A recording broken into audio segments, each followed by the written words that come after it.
has 187 Nigerian diplomatic representation in countries.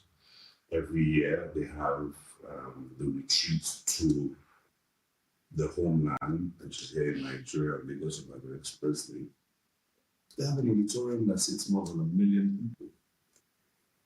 If we're fair, we put things in the global context. Religious tourism is a significant income earner in Nigeria. I don't speak of the other churches. I don't want to speak of the other faiths from Islam to Odunufa in Ekpe. Tourism is growing and is getting recognition from both the private sector and the public sector that this is a viable thing to invest in. The laws of tourism have changed to accommodate the new thinking, which will be seen within the context of the corporate governance of tourism, other laws in terms of regulation, taxation, legislation. What does tourism need in terms of training? What we all thought training and knowledge was a few weeks ago, where ChatGPT was going to kill everybody's job.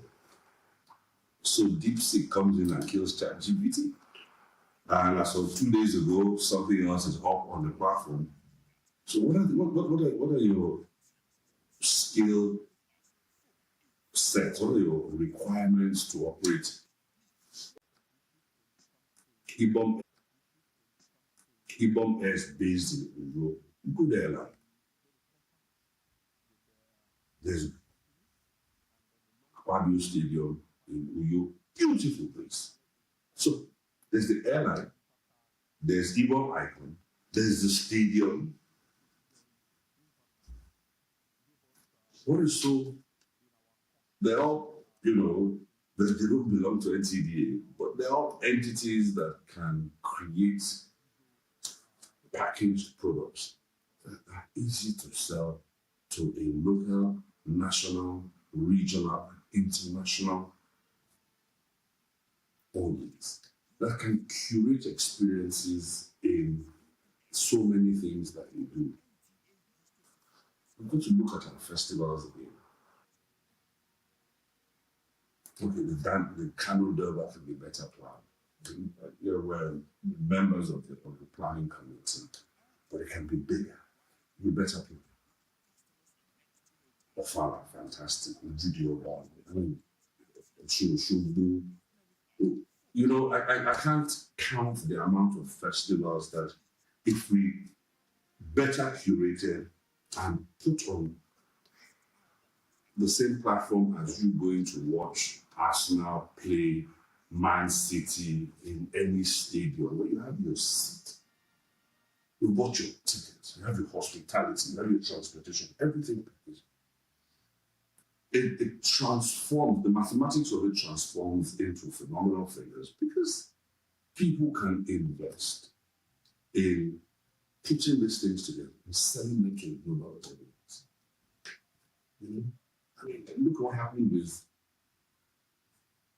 the last Ojude Oba. There was one photograph that defined it. I know Farouk defined it. Amazing. What roles do youth have to play in driving Nigeria's digital and eco-tourism sector? The future of tourism doesn't belong to them. It belongs to you.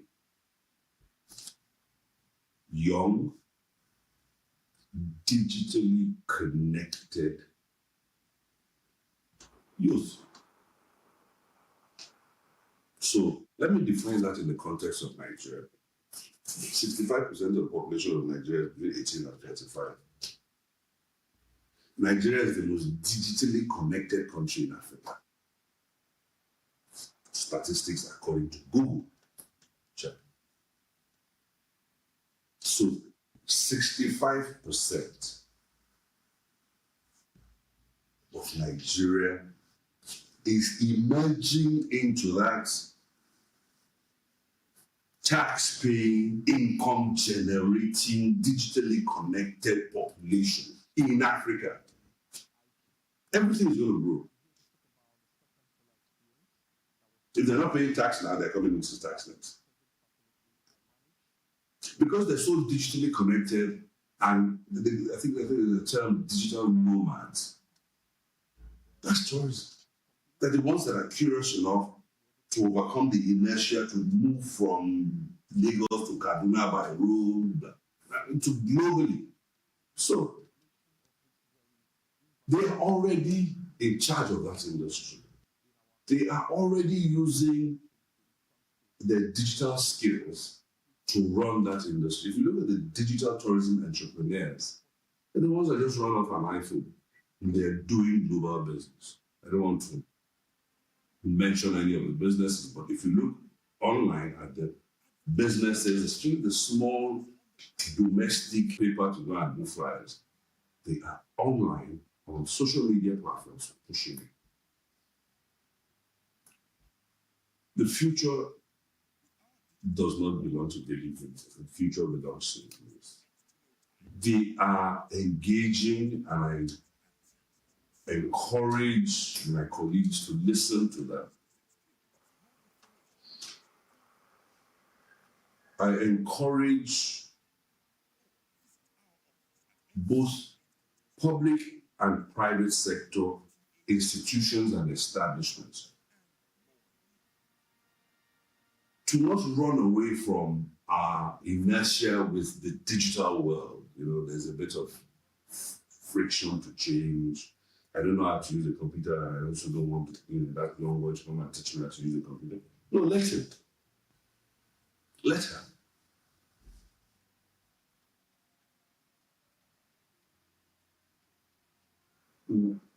We must allow them to grow into that gap where the rest of the world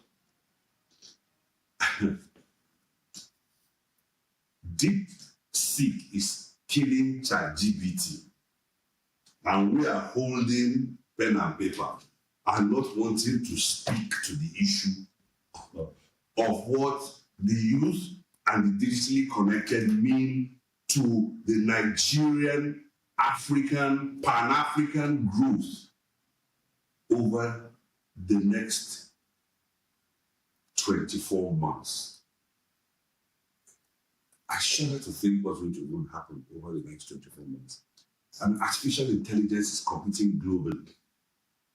We are still talking about the people who understand technology, digital technology, disruptive technology. We're the ones that are threatened. We must open EFTAN, open the door. OFA, open the door. ANJET, open the door. Allow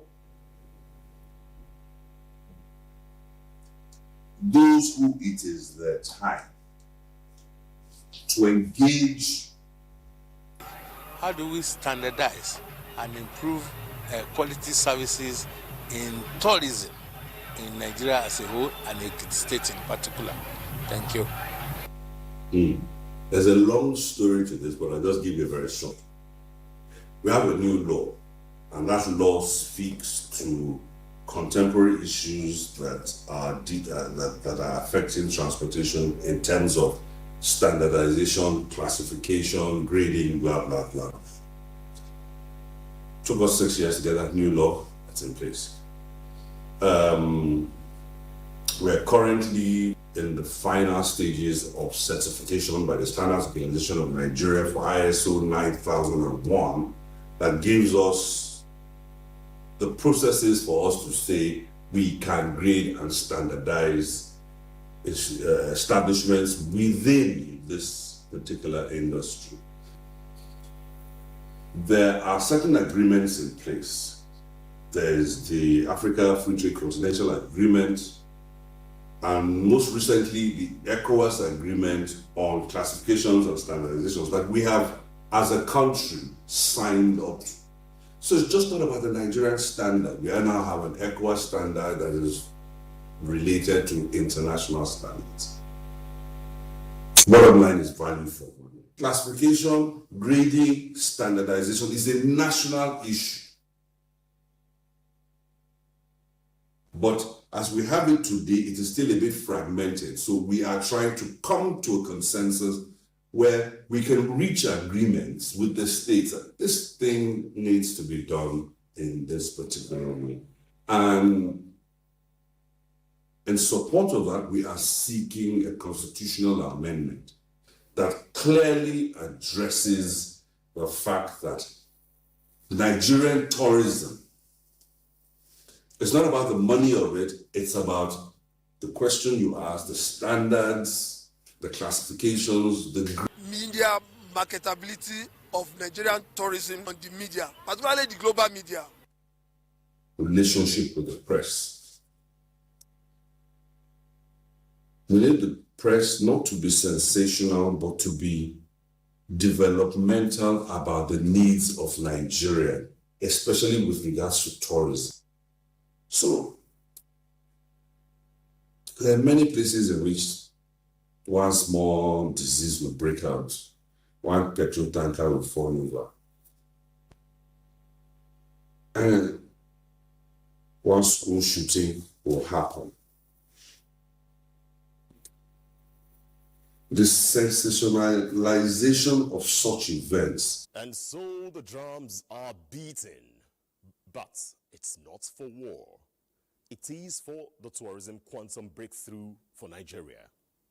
NTDA is placing the nation on a high pedestal, driving efforts to improve tourism facilities that will support revenue earnings, cutting across sectors.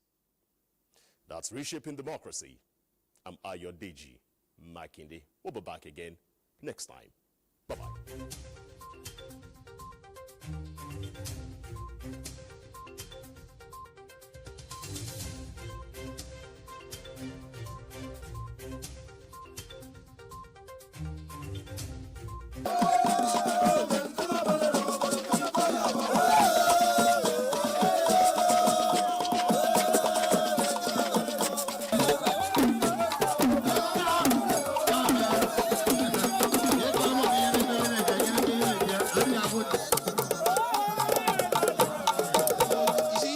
Identity is very important. We cannot